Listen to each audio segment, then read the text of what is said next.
gave it away. No, hold You on. did. Someone else. Yeah. Someone else can correct it. Oh, mister, what the hell is this? Here we go. Thank you, thank you.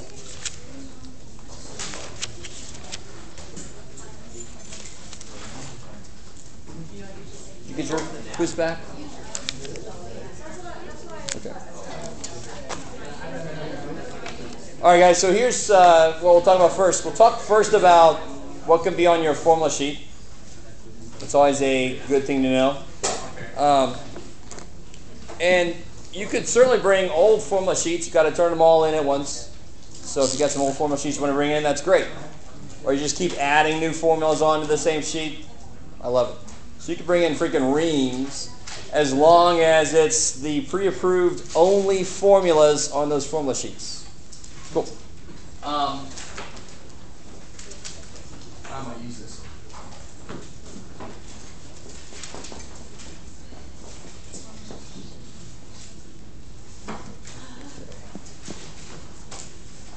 So this goes from chapter, basically I'm going to have that, like number 7 is that NAB problem from section 6.6. What's the matter? Okay, it's a good thing we'll do a problem then, refresh the memory. And for those, this was these formulas here.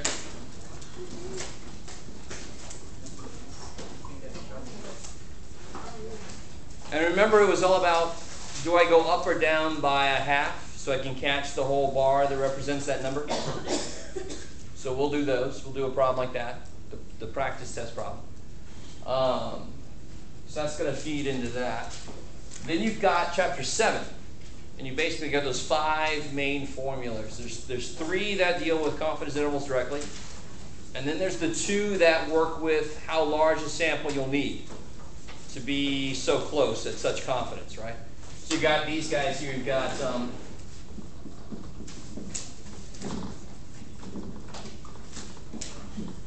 that guy. You got this guy. You got this guy.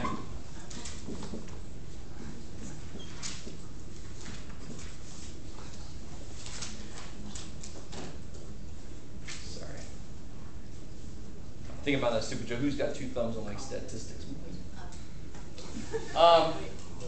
Then you got this. So those are the main ones. When am I going to use this one? Proportion. When they say make a confidence interval for the true percentage or proportion, on the quiz I bolded when I said true mean or true percentage, and I still had people trying the wrong thing at the wrong time. These have means in them. They probably are for making a confidence interval for a mean. These have for percentages. Blah, blah, blah, blah.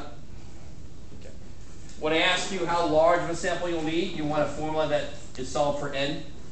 So that'll be the sample size. No, Jeff.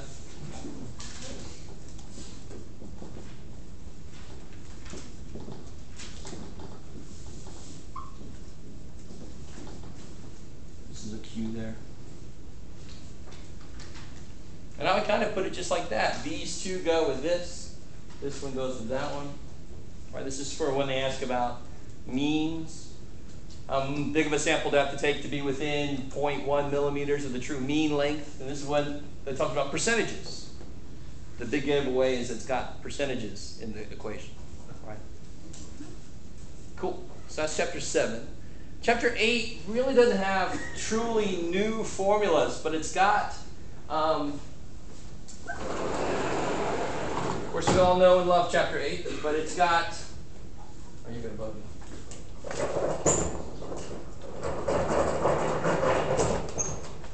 The only real new formula it's got is well, let's see. Let's put this down in order. So I got this here.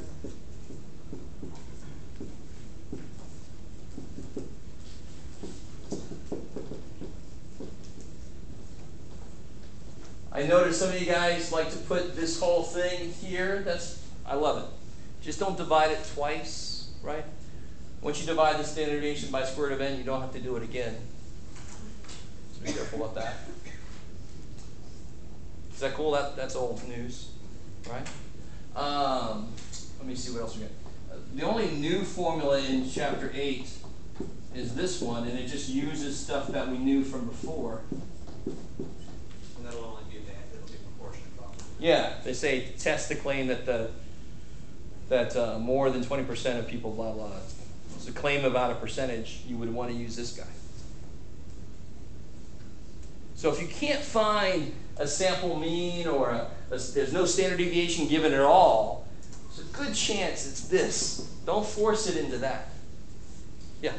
You just want to make sure when you plug in the calculator, you put. Yeah. So if you really wanted to, you could do this for yourself. It's still a formula. Right? Don't even need it up there, but anyway. Okay, how we doing? I'm not saying that you can't get like a z-score of 32, but I would certainly double check it if I get a z-score of 32. 32 is kind of crazy. Do you guys agree with me? What would be a normal z-score, like 1.8, negative 2.9? 32 is like, holy crap, what just happened? It's not impossible, but it's pretty damn unlikely you're going to get that. So I'd double check and make sure you didn't forget some parentheses in your equation. Okay. I think that's it. Mark, your is that one? And this is my fault, but I put it into the equation directly. I just don't like, I know the book does this, and then they define E separately. And if you want to, do it. Feel free. But it's the same thing. So here E would be Z sigma over square root of N.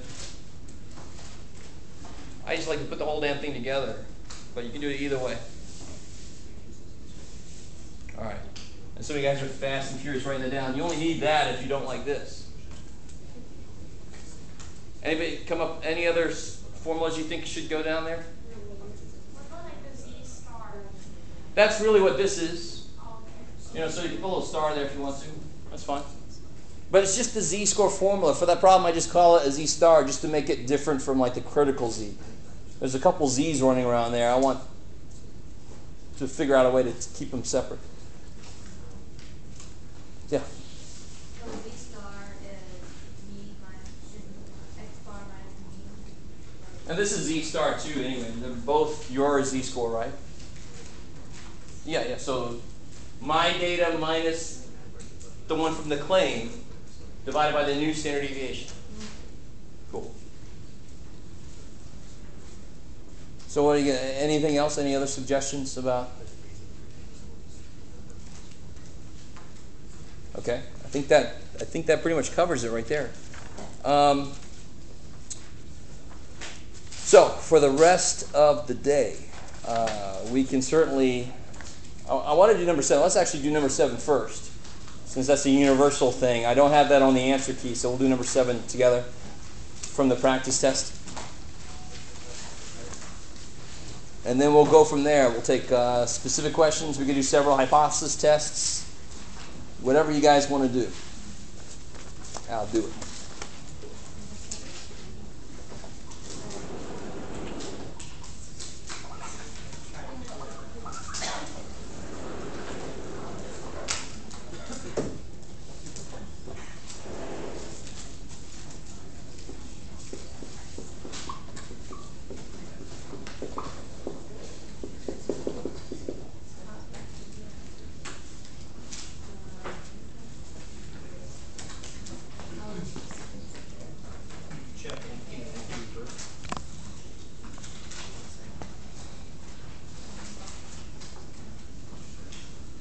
By the way, I think I finally uploaded enough videos to YouTube. They've allowed me to start uploading videos that are longer than 15 minutes, finally here at the end of the semester. I didn't even know they would eventually do that, so that'll make things easier for me. I just putting them on up there, right? So if you go there now, anything from today on, or actually last time too, it'll be the full lecture up there, the full video. So number 7 says, a recent poll from Gallup found that 27% of Americans believe the economy is growing.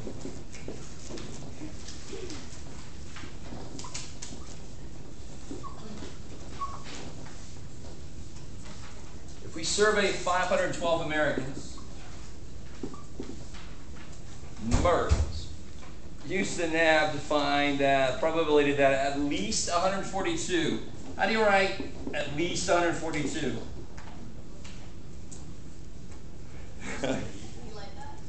Do it again. If you must be, this is the two things I always keep in my mind. If you must be at least this tall to ride the ride, can I ride the ride? Yeah. Yes, you must be this tall or taller, not below. So it'll be that or more, right? So if I want at least 142, it'd be greater than or equal to. Bless you. If it was at most, you'd be like saying you can be at most 12 and still eat off the kids' menu at Denny's. So you can't be 13. It's too bad. It's got to be that or less. Those are the two examples I always keep in my head. Yeah. When I go to restaurants, they still let me order off the kids' Really? menu. Treasure that while you can. You go to Denny's? I still remember the last time I was carded. The next time was a sad day. You don't need okay. And then I got over it very quickly. Because I'm like, screw it. One less step to go through. So I ask you directly, and I'm going to do the same thing on the test. I'm going to say use the nav. And I'm open to God. Does anybody remember what the hint is? Because I don't have to say this. I can just say find the probability using a normal distribution. But when I say use the nav, the normal approximation to the binomial blah, blah, blah, that means you want to make a z-score, but what do you have to be careful about? Make sure it's normal. All right, so one thing I've got to do is check NP and NQ. It's greater than 5. Yeah, NP would be 512 times 0.27. What would NQ be? 512 times? I love it.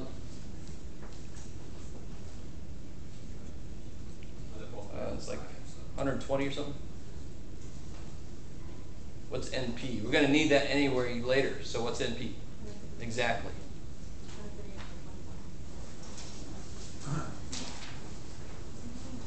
I heard the number. What was it?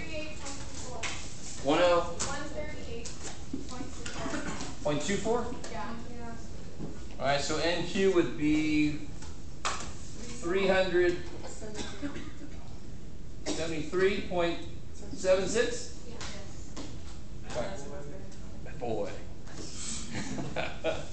Entertain us, Matt. It's my one skill. I got to show off every night. All right. So what does that mean? Those are both, like you were saying, those are both greater than 5. So then I know this is normal. So I'm allowed to use z-scores and look them up on the chart, right? Okay. So I've already got the mean here, don't I? What's the mean?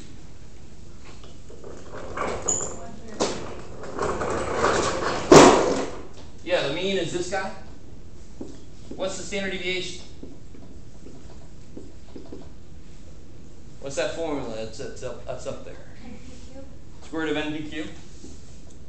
So square root of 512, 0.27, 0.73.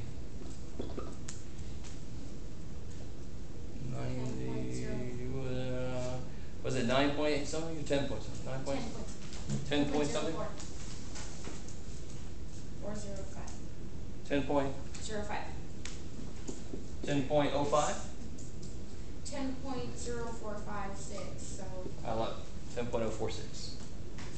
Remember how many places on standard deviations? At least 3, Jeff. Weird math people. So now I've got a mean, I've got a standard deviation, I've got a question about x, right, greater or equal to 140. I can draw, I know it's normal, so I can draw a picture. The one last thing you got to be careful about is that we're using a continuous thing to represent people. People are not continuous. You can't go 4, now we're 4.1 people, 4.2 people, and then 5 people. No, 4 people, 5 people, right? So I've got to represent, has everybody got all these formulas here? Yes. Where?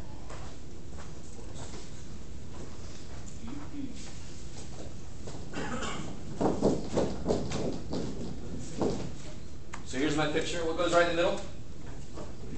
138. And then my 142 is over here. There's my bar, right? So if I want to be at least 142, do I want to include 142? Yes. So do I want to start here and shade up, or do I want to start back here and shade up? Back there. Kind of gave it away, but I won't. So that means I want to make what into a z-score? Not 142, but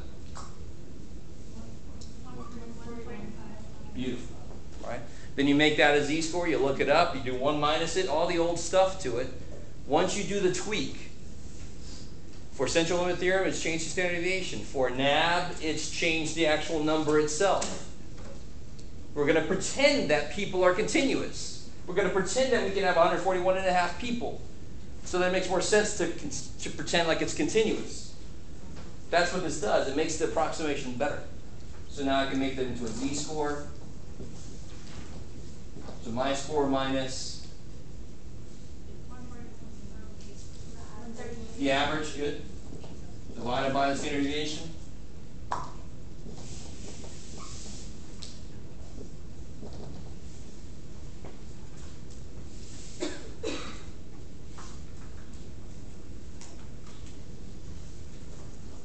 I want you guys to notice something. I don't have to change that standard deviation because I'm not asking a question about means. One tweak at a time. Sweet cheese, no, I won't touch it. One tweak, right? I've already done this tweak. I'm not going to do the standard deviation tweak.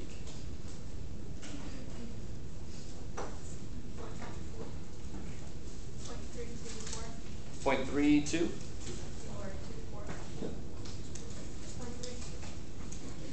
Cool. Of course, you go to 2 there because the chart only goes to 2. So what do you get when you look that up? 0.32?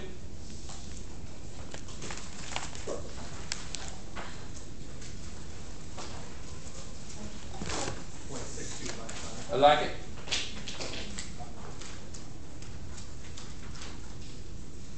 So my answer will be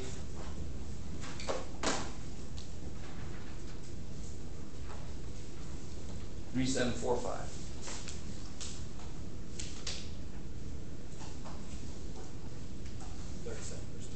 If I want to check that,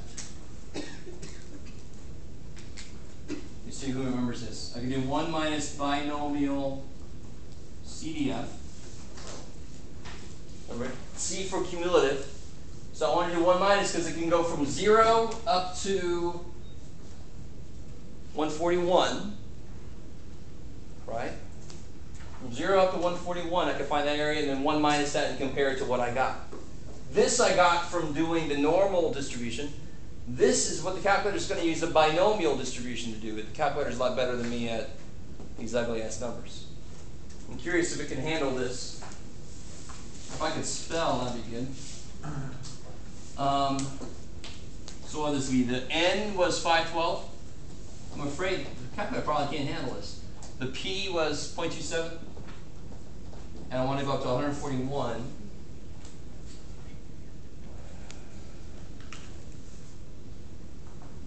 Is this? Yeah. Who's doing that? Anybody working on that? I didn't bring my graphing calculator with me. Let me see.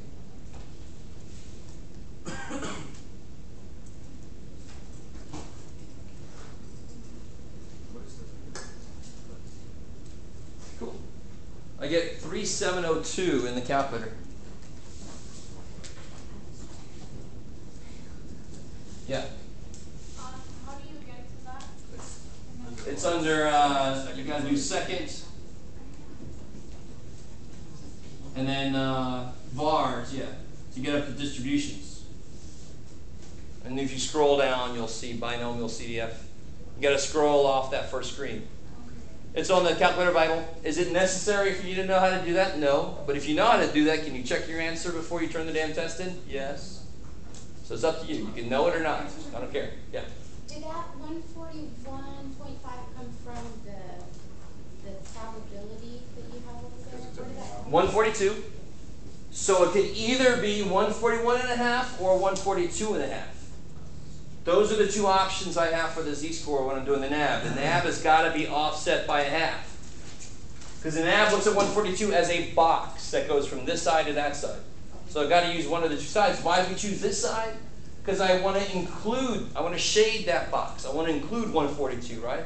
If it would have been greater than, I wouldn't want to include it. I would have started here. So the NAB is from the number, the number in the probability. That's my problem, yeah. I've got to use that number, but to use a normal distribution instead of a binomial, I've got to pretend like this is continuous. I've got to pretend like 142 is really from this to this, and 143 is from this to this, so it's continuous now. Yes. Yeah. Why do you use 141.5? We did. 141.5 in the calculator. What do you mean? On the calculator. Oh, You use this 141. step is necessary if I want to use a normal distribution for what is a binomial problem, right? This is a binomial problem, period. Why is it a binomial problem? Because you can either believe it or not. Okay? And it's not continuous. Can you have 7.8 people believe something? That's freaky. Right? The 0.8 person is scary. So I only have to do this if I'm trying to use a normal distribution for a binomial problem. What am I doing here? I'm using a binomial distribution for a binomial problem. I don't have to adjust anything. Of course they do, because this is an approximation. This is using a normal curve. Do I really have a normal curve problem? No.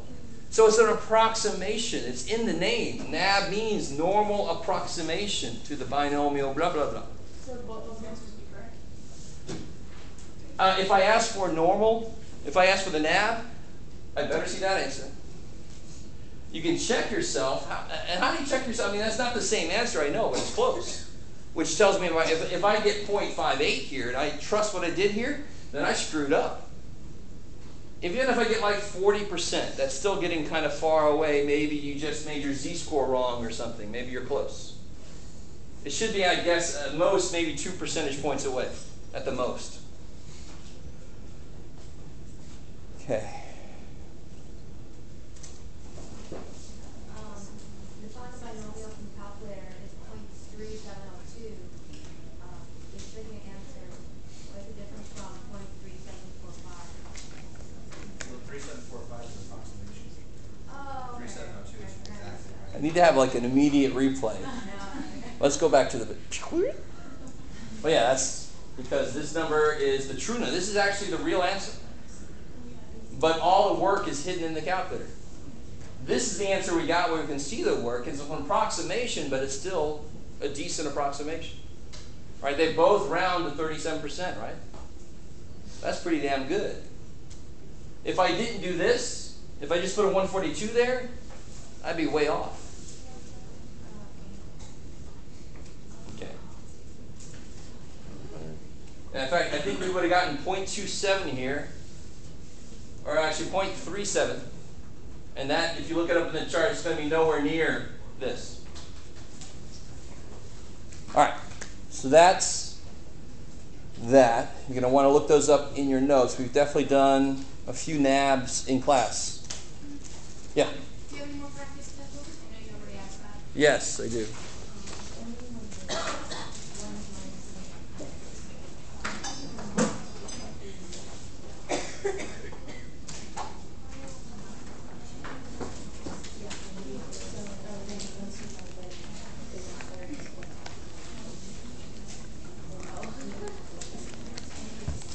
Y'all see number 5 on the practice test, number 5?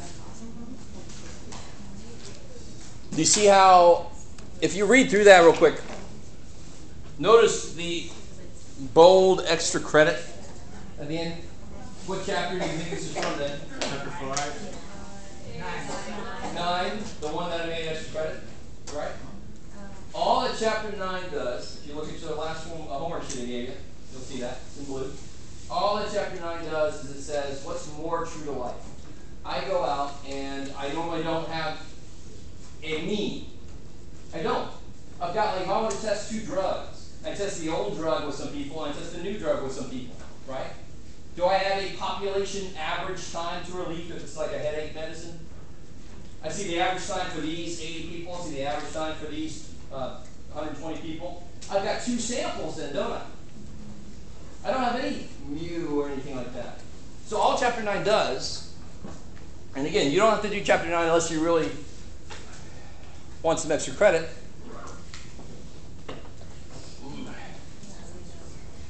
People hate chapter 9 though, even though it's exactly chapter 8. Chapter 9 is chapter 8.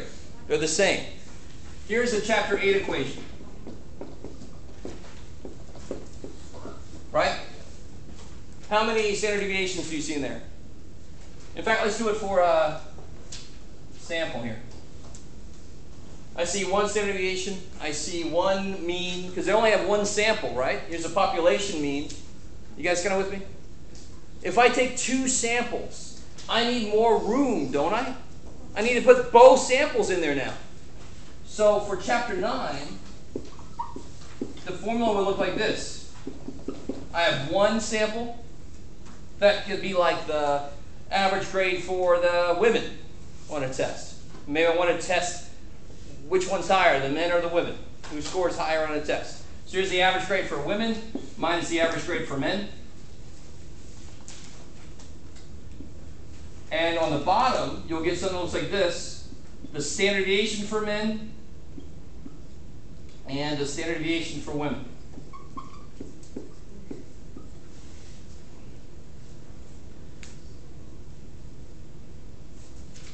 Really quick, do you guys agree with me that this is the same thing as that?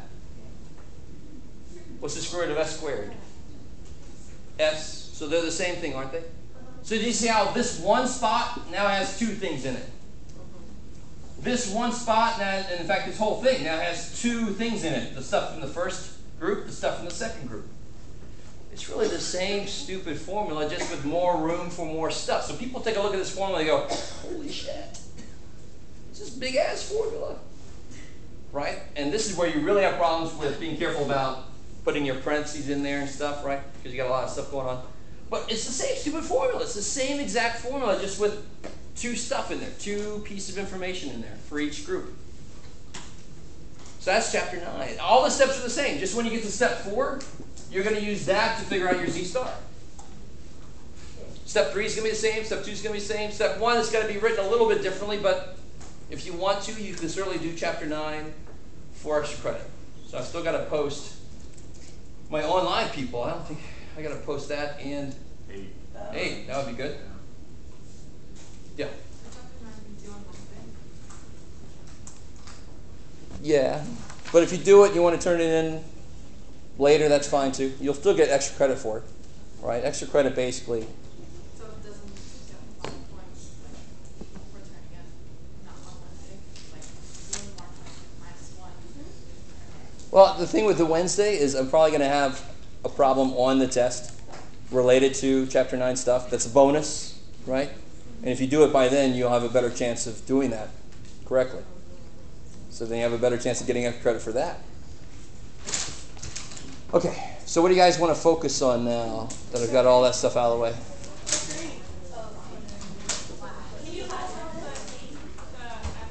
Answer key, yeah. Great.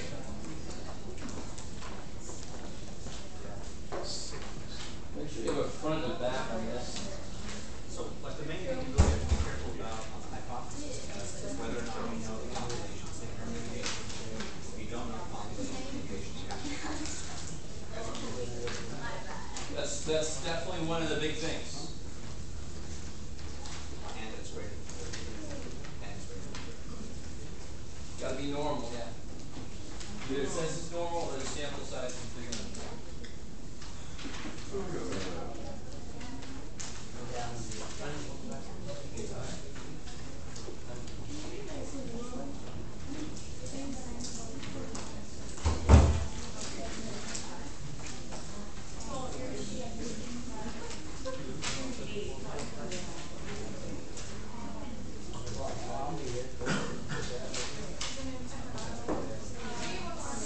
How you want us to write our answers on your test? Yeah.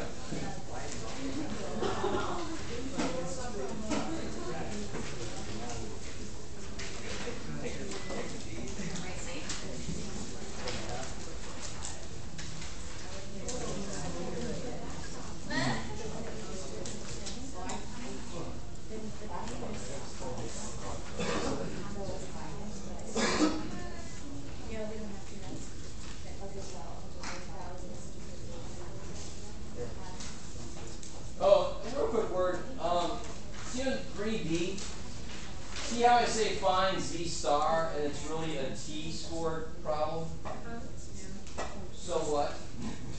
It's the same formula either way. And if I say find t star, I'm kind of giving something away that I don't want to give away, right?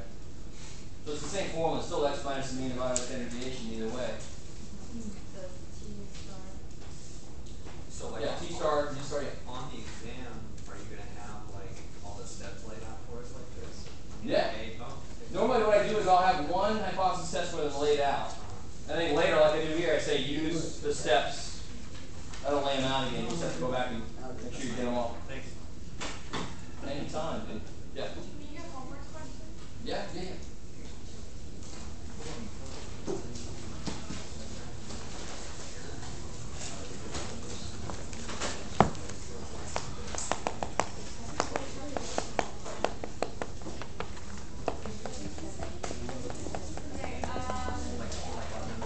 8.3, number 15.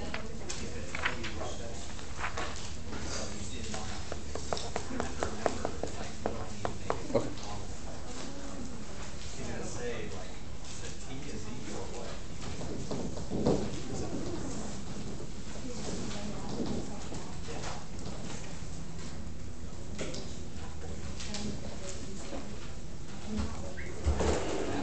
So this is page 410. It's the one about cell phones and cancer. They just love that problem. What's that? Number 15, it's 8.3. The problem with this one, I think, is the numbers get so tiny. So you got to be real careful. That idea of going out 3 places, 3 non-zero places becomes very important. So in a study of 420,095 Danish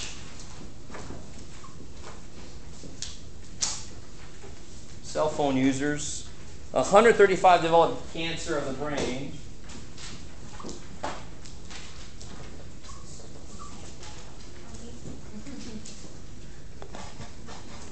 Now, see, that's kind of interesting because if a news station said, well, they did a study of cell phone users and some of them would develop brain cancer.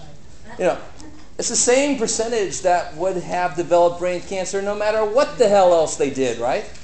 You say, they did a study of Jeff's statistics classes and 5 of the students in there developed migraines. Well, that might be because of me. I don't know. But it might be the same rate as the general population. That's why I've got to do this test. Compare it to what I expect to see. If it's so far away from what I expect to see, then yeah, maybe cell phones do cause cancer. If it makes this percentage go way up, far up enough, right? Test the claim that cell phone blah blah is different from the rate of 0.0340% blah blah blah. So what is the claim? I just blah blah'd it out there, but what's the claim?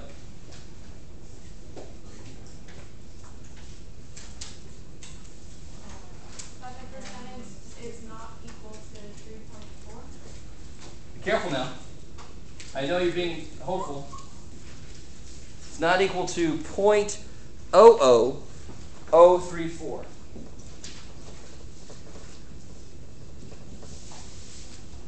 Because how do you change a decimal percent to a decimal? Move the decimal back twice. So it's small, I know, but it's got to get smaller still. Okay, cool. The funny thing is, I'm not going to do this necessarily here, but you can certainly, if you make all your numbers 1,000 times bigger, you'll come out with the same z-score anyway. Kind of averages itself out. But we're going to work with the small numbers and see what happens.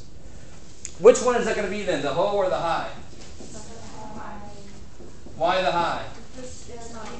Yeah, it doesn't have an equal sign in it. It's got the opposite of an equal sign in there, right? And of course, we all know the ho has got to be the one that's got equal sign. And you know it's going to be a two-tailed test. That's what cops do. Oh, you have an equal sign. Get in the car. Take you down. So P equal to 0.00034. That's the opposite. Cool. So how many tail tests will this be? 2 tail tests. The equal sign gives it away. It's 2 tail tests, yeah. For the way I do it, that's the only time I'm going to have an equals is if that's not equals. Some people make this always equals. So it really gives it away that's a 2 tail is because of this. How can I show something's not equal to something? It's either way bigger or way smaller than what I expect, right? Blah, blah, blah. Okay. Can I use Z, T, or nothing?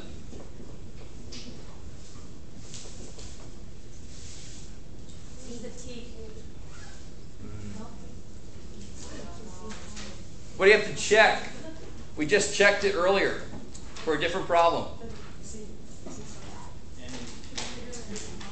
Yeah, it's a percentage problem, right? NPQ. I've got to make sure NP is bigger than 5.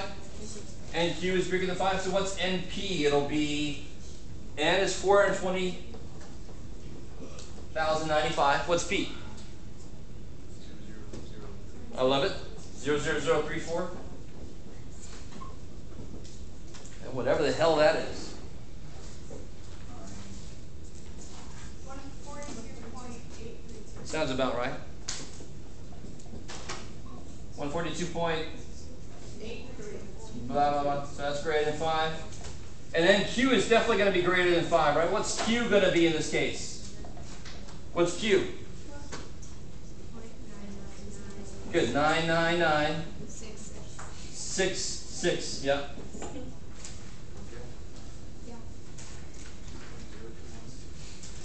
And of course, that's definitely going to be bigger than 5. It's going to be 419,900 and I don't know, something. Greater than 5. That's all that matters. Okay. How are we doing so far? So, like Tim pointed out, I'm not going to make you memorize the steps. I'm actually going to ask you each step. That's silly. The first step is write your claims. What are you talking about? What are you allowed to use to talk about it? What's the next step?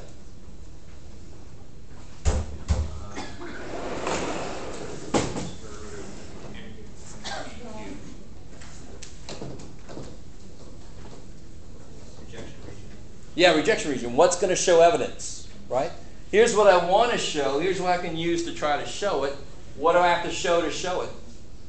And then what do I find? Show what you got, right? So step 3 is rejection region. Rejection region. What do they want on this one? So we saw here, let me make sure we understand. Here we showed we can use Z-scores. You never use T-scores for an NPQ problem. Either it's normal, so you use a Z-score, or it's not normal and you don't do anything. You never use a T-score for an NPQ problem. You went really slow there. Must be a note.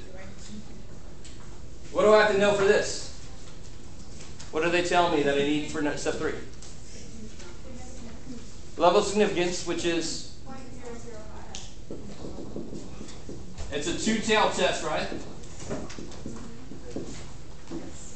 So here's, did you have trouble on this step, or did I go past where you had trouble, or were you not sure how to? Okay, we'll finish it out, because this step is a little freaky. I don't think it's on your chart. We use Z-scores. It's a two-tailed test. 0.005 in 2 tails. Is it on your chart? No. Because if it's a two-tailed test, how much is going to be in each tail? Yeah, 0.0025. Not 2.5%. 0.25%, yeah. 0.25%. I really want you to understand this. I know if it was 0.005 in 1 tail, don't I? That's on the chart. 0.005 in 2 tails ain't on the damn chart. So how do you find the Z-scores then? You have to do it the old-fashioned way. Is it too old for that? The lower man? We do it the old-fashioned way? No? Okay. I feel like Dr. Evil. Throw me a bone. 0.0025, if you look it up in your Z-score chart. Now, that's how we used to look up Z-scores in the Z-score chart. So we have to go back to this when I get a weird alpha. In this case, it's a weird alpha because it's 2 tails. I don't have that situation. So what do you get when we look up 0.0025? I love it. So this is negative 281, and this would be positive 2.81 because of symmetry. Boogie, boogie, boogie. So what can I say? How can I write this in words? If Z star is, or Z star is, then we will, feel very incomplete right now. If Z star is less than negative 281, I love it. If Z star is less than negative 281 or greater than 2.81, then we can do what? Reject the hoe. Or, same thing, support the high. Because again, I had a long discussion last time at the end of class, and I don't get me wrong, it is easy to get this mixed up. But if I can say that this guy is wrong, that must mean I can say that this guy is right. If it looks like this guy's wrong, that must mean it looks like this guy's right. Why? Because they have opposite statements, don't they? When you're writing it out, you're always rejecting the hoe or failing to reject the hoe. I love it. If I can't say this guy is wrong, if I fail to reject it, if I can't say he's wrong, then I can't say he's right. There. There's only 4 things that can happen, depending on your claim. We don't worry about the claim until the end, so let's just keep going. We've set up what will show evidence, right? Here's where they think the mean is, the percentage actually, the regular percentage is right here. If I find something so far away, how far away? That far away, then it looks like that's not the right place. So now step 4 is my sample. To find Z star, right? What do we know from the sample? I think I already wrote it down. N is 420.95. X is 135. So what's P hat? I love it. 135 out of 420,095 Danish cell phone users. Of course, this kind of says more about Denmark than it does about the rest of the world necessarily. Maybe they just happen to have more resilient brains. I don't know. I could do it. I hate this calculator.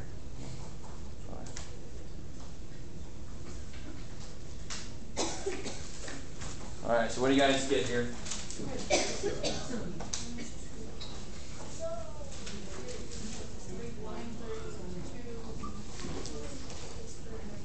There you go. If you went out strictly 3 places, your p hat would be 0%. That's why 3 non-zero places to make sure you go far enough. Yeah. P hat would be the 135 divided by 420. 420,095. Yeah. So how did you get that answer? I mean, I still got. By doing what you just told me. I know, but I got 3.21. So why do you have to? No, you got 3.21 with a little -4, right? Oh, okay. That means times 10 -4. You got to move it back 1, 2, 3, 4. Same answer. So be real careful if your calculator is in scientific notation mode, or if it happens to come out really tiny. Look for that little E -4 or -4 up there. If you have a graphic calculator, you should say E -4. It's trying to say times 10 to the -4. Oh snap! There's a whole reason for scientific notation.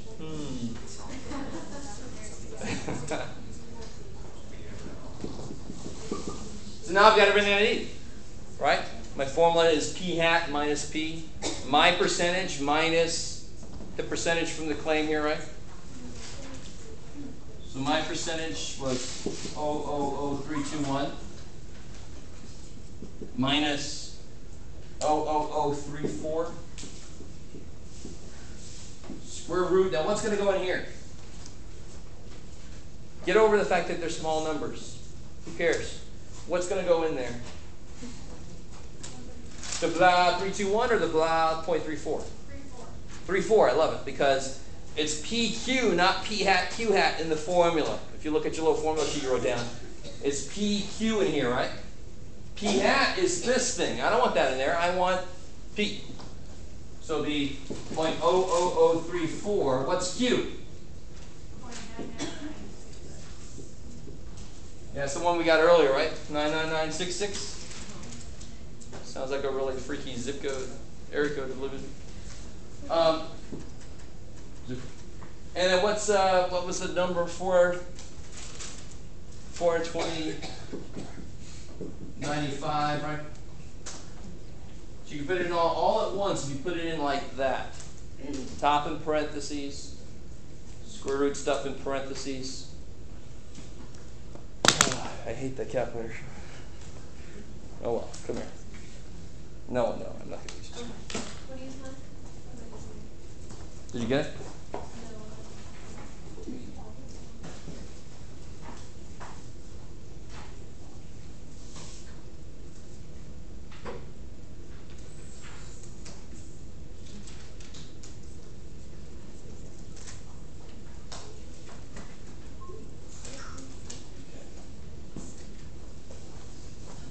So what do you guys get? Anybody want to hazard a? -.668. It sounds like you might have left off parentheses, maybe, I don't know. Ruth, I think you might have left off parentheses. It should be -0.67 roughly. Yeah. Yep. 2/3 of a step down, roughly. Yeah. Is that far enough away? How far away were we supposed to get to show evidence that the null was wrong? This far or that far? How far away did we make it? Just there. It's a nice visual, right? Did we get very far away from the middle? No, we got less than a step down from the middle. That's totally fine.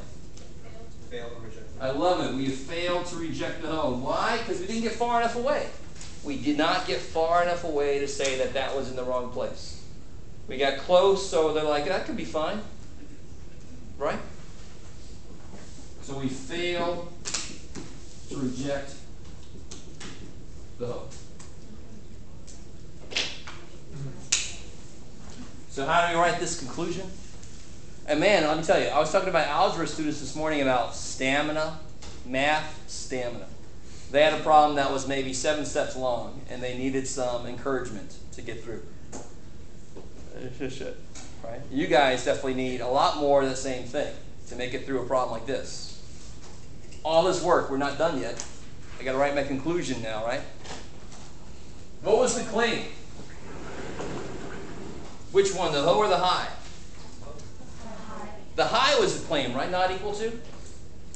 So if I fail to reject the ho, what's that mean about the high? I fail to support the high. So you reject or fail to reject the ho. You support or fail to support the high. The semantics are important because they relate to what it's possible to prove or to show evidence for. Right? You either reject or fail to reject the ho. You support or fail to support the high.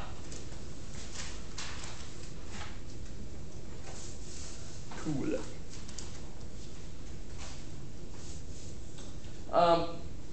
And that's all I'll say about that. I think I'll keep it there.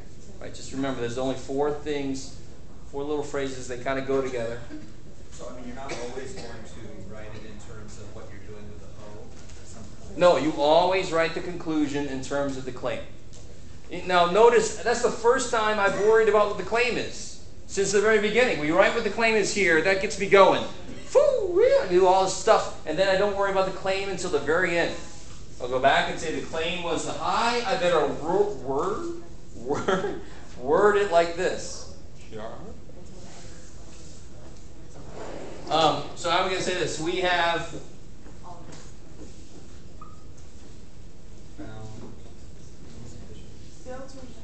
we failed. So did we find evidence? We have not found sufficient evidence.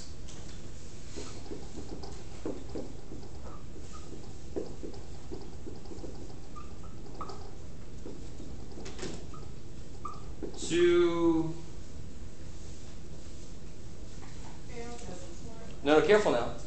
We have not found sufficient evidence to support the claim. So see how the word fail is the not piece? We have not found sufficient evidence to support the claim that the percentage of cell phone users is different from 0.00034. We have not found sufficient evidence to support the claim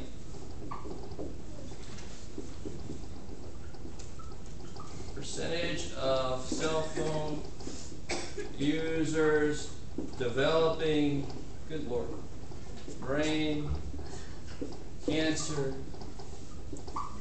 is different from 0.034%.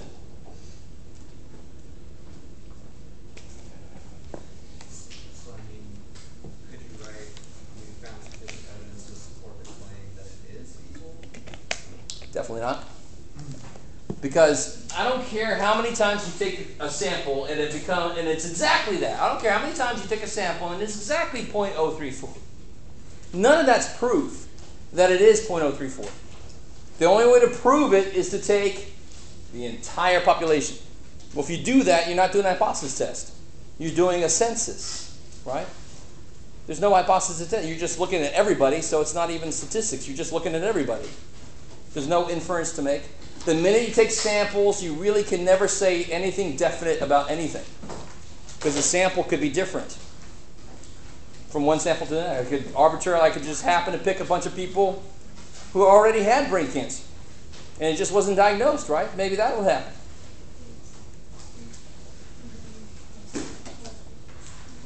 I'm always very hopeful for you guys. I really hope you see, there's two levels to this. One level is the actual stepping, the work, the formulas, the plugging, chugging. It's very recipe-ish in one way. The other level, of course, is the interpretation, the concepts. Do you understand what the hell's going on here as you do this math? Does it make sense? Yeah. Can you explain the negative 0.67 where you went with that? Yeah, so negative 0.67. So that's right there, right? Here's the mean. Here's the negative 0.67. Did I get far enough away? I had to be in here to reject the null. Did I get there? No, I didn't get there. That's why we failed to reject the null. Because we didn't get far enough away. This step sets up how far I've got to get. And then the next step sets up how far, or shows me how far I did get. Did we get far enough away? No. That's not far enough. You're dealing with standard deviation, so the mean is always considered zero, right? Yeah, for z-scores, yeah. Z-scores. So if you fail to reject the whole, that means that you're saying the high could possibly be true? No, this is where I want you to understand. You can never prove So, It means the hook is still right. let's say you guys believe two different things. You believe that, what do you believe? I don't believe in anything. All right. Brian believes that nothing is important, and you believe that everything is important.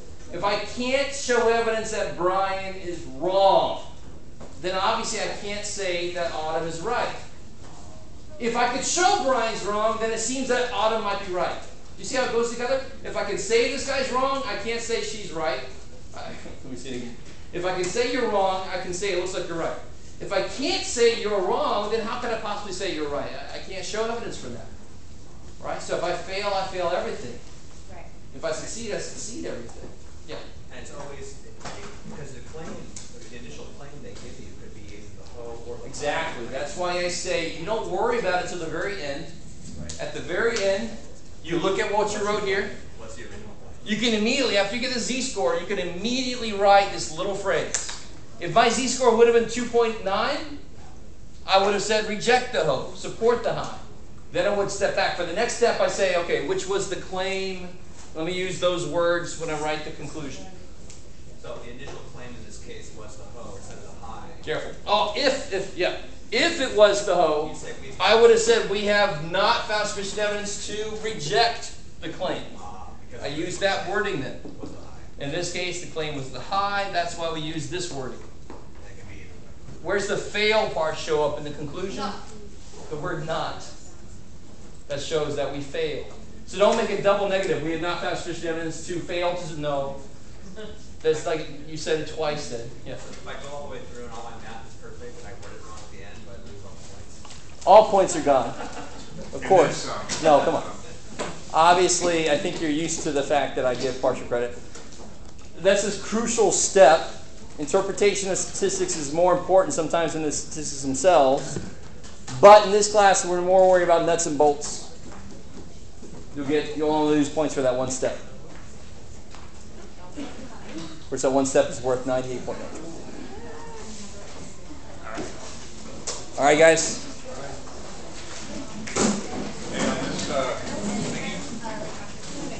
Is that how you want me? I got this book at 90% confidence interval. Yeah. Then I did the math, and I rounded it. Yeah, cool. Oh, and the only little thing here is it's a tiny semantic thing. That the interval here contains the truth. I understand. Really that's why I said it's between semantics. Yeah, between these. But I understand how you want it. Cool. I'll try to explain for you. Thank you.